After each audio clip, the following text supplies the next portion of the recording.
Fala, galera! No calendário cívico brasileiro, sem sombra de dúvidas, a festividade, o feriado mais significativo, mais importante, é o 7 de setembro. Nele, na maioria das capitais, normalmente é celebrado com um desfile que tem pouquíssimo apelo popular e que tem um caráter muito mais militarizado. No entanto, quando nós pegamos as comemorações da independência do Brasil, existe um Estado brasileiro que faz tudo completamente diferente. É isso que nós vamos ver nesse vídeo. Eu sou o André Botelho e eu divido esse canal aqui com o professor André Bolsinhas.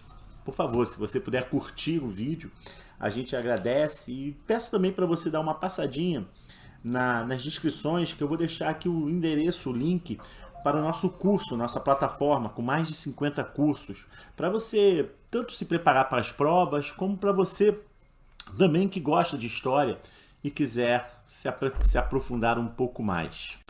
A primeira diferença que você deve notar quando a gente compara as celebrações da independência do Brasil entre a Bahia e o restante do Brasil está na data. Os caras escolheram a data de 2 de julho para fazer uma grande festividade. E o porquê que eles escolheram 2 de julho? Porque nesse dia, lá em 1823, portanto atente, quase um ano depois do Grito do Ipiranga dado por Dom Pedro I, os baianos finalmente expulsaram de forma definitiva os portugueses, comandados pelo general Madeira de Melo.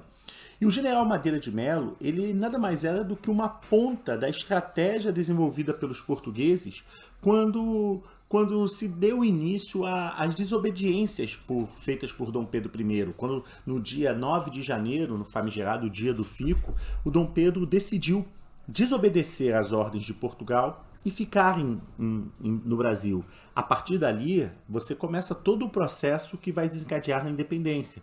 A partir dali é como Portugal e Brasil entrassem em rota de colisão. E como Portugal não queria perder o Brasil de jeito nenhum, Portugal se preparou, traçou uma estratégia. E essa estratégia, ela se concentrou na Bahia. E não foi à toa que Portugal concentrou todos os seus esforços na Bahia.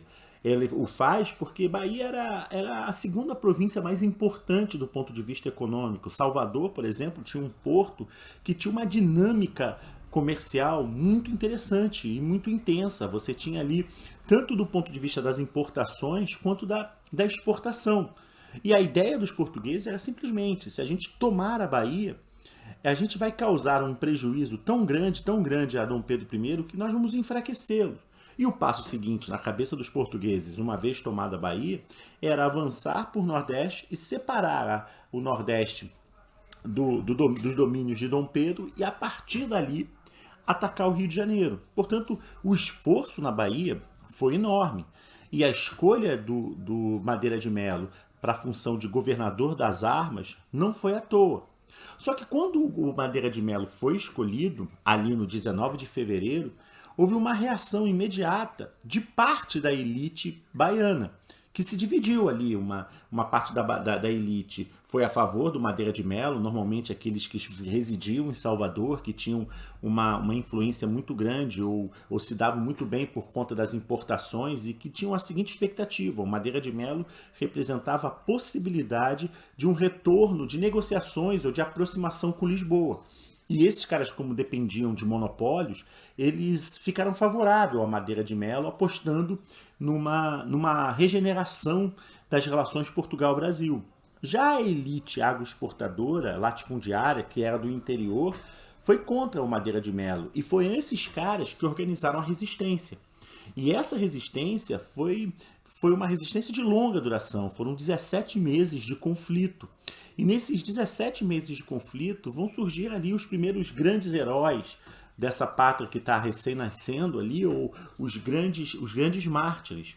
E o curioso desse episódio na Bahia é que os principais heróis, ou os principais mártires, eles contrariam uma tendência da historiografia oficial brasileira. Em primeiro lugar, por conta da maioria desses mártires serem do sexo feminino.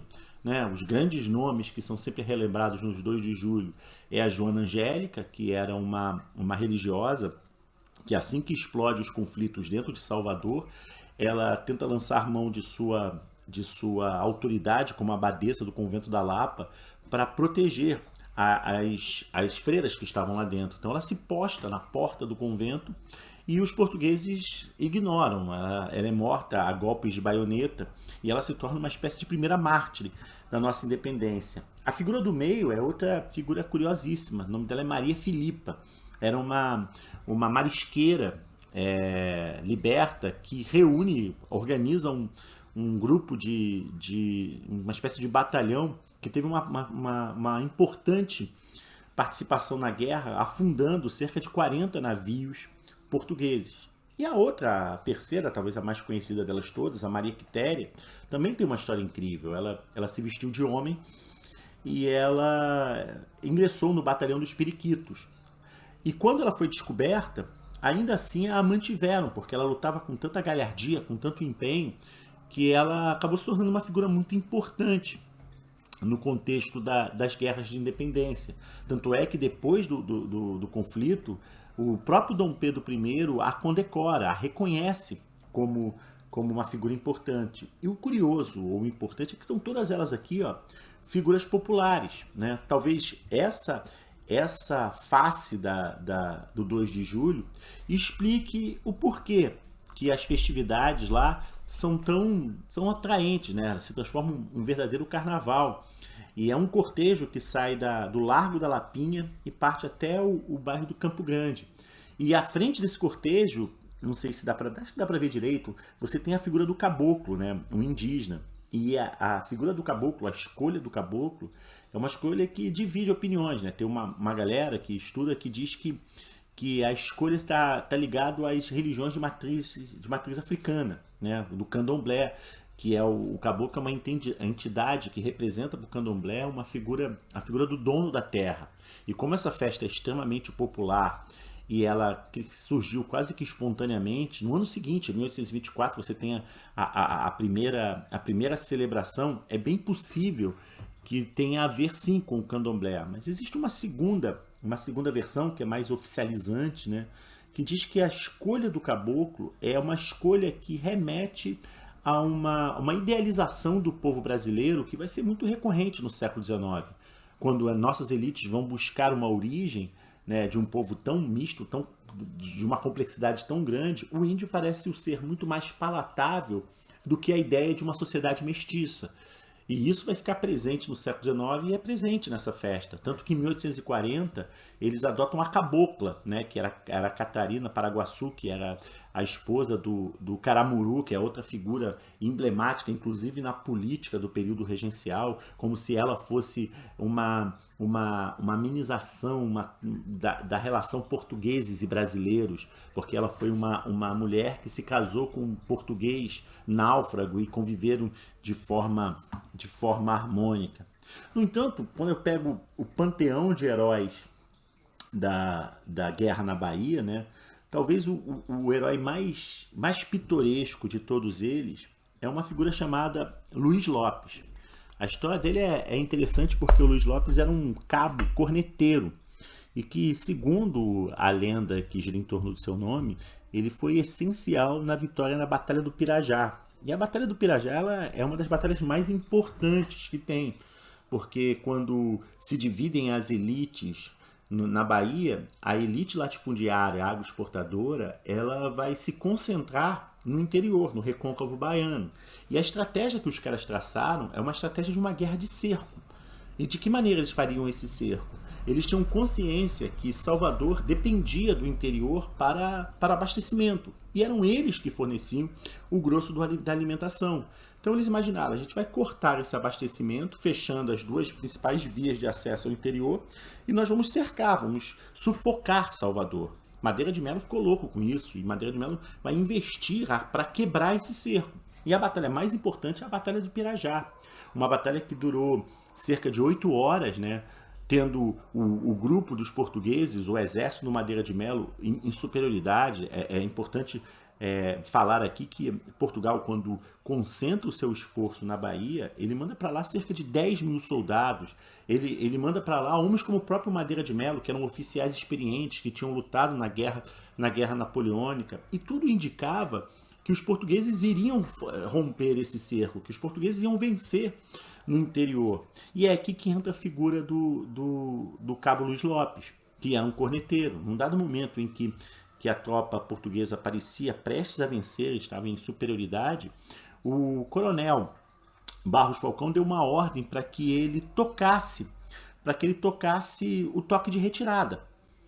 Só que a gente não sabe que se por ardil, por uma esperteza do Cabo Lopes ou por uma confusão, por ele estar muito nervoso, ao invés de ele dar o toque de retirada, ele dá o toque de avançar e degolar.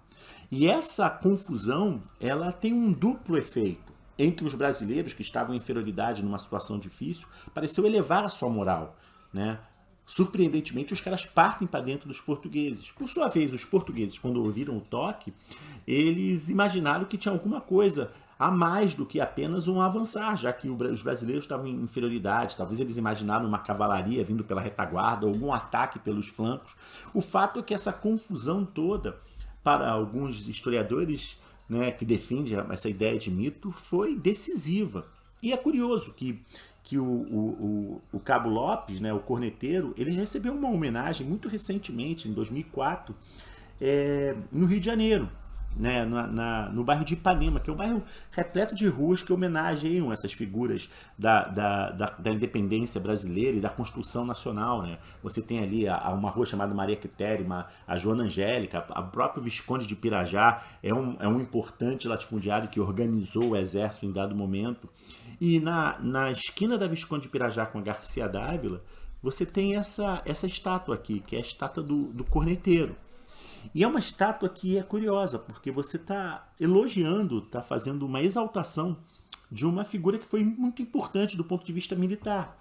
E normalmente, quando nós temos esse tipo de homenagem, normalmente você tem uma figura numa posição de mais imposição, né? mais firme, ou então o cara está em cima de um cavalo, né? E quando a gente olha essa figura, ela tem um quê meio cômico, né? Você olha para ela e foi feito por um cartunista. Na verdade, o autor desse desenho foi o Ike, né? Que foi um cartunista do jornal O Dia. Né? Mas quando eu olho para essa imagem, duas coisas me chamam a atenção.